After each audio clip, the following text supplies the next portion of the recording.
Alors pour EDF, très clairement, l'Open Innovation, c'est la démarche qui consiste à mettre les métiers du groupe. Vous savez que nous sommes présents de la production en passant par la distribution, sur les services énergétiques, en relation de travail, en démarche de développement avec les écosystèmes numériques de la région. Le constat qu'on a fait, c'est qu'effectivement, le numérique a fait une arrivée remarquée dans le monde de l'électricité. Et donc, nous sommes une entreprise de main-d'œuvre, un peu plus de 9000 collaborateurs sur la région.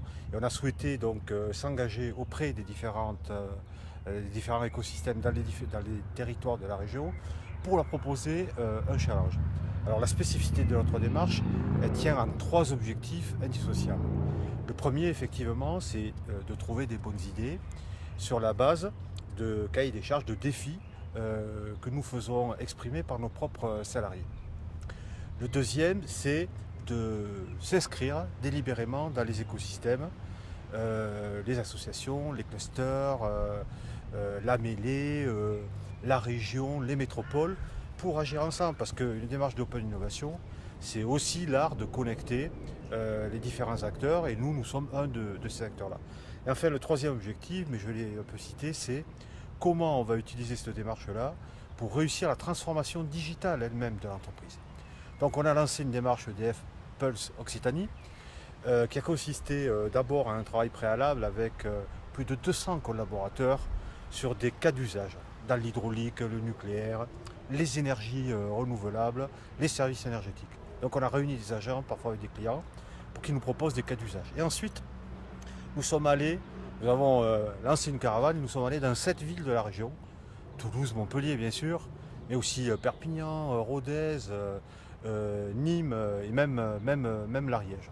Et donc nous sommes allés pitcher, là on a fait une démarche à l'envers, nous sommes allés pitcher devant ces startups, nous avons rencontré à peu près 700 personnes sur l'ensemble de la région, leur avons proposé des défis et avons amené les 80 startups qui ont répondu au challenge. Donc c'est beaucoup, on a été très contents, dans les différents métiers pour rencontrer nos agents et comprendre vraiment quels étaient les défis qu'on leur lançait pour qu'ils puissent affiner leurs solutions.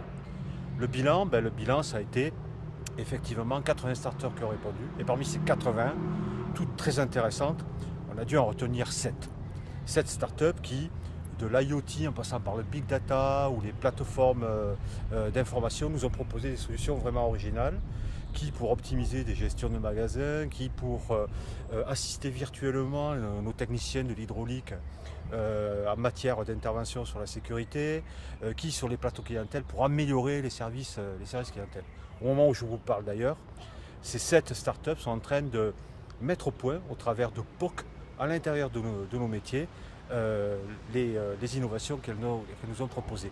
Donc vous voyez, le bénéfice il est extrêmement important, on est très optimiste pour retrouver des bonnes solutions, mais aussi on est sûr que cette démarche va être très bénéfique à nos collaborateurs des différents métiers pour appréhender tout ce qui est en train de se passer en numérique et les bénéfices que chacun peut en retirer.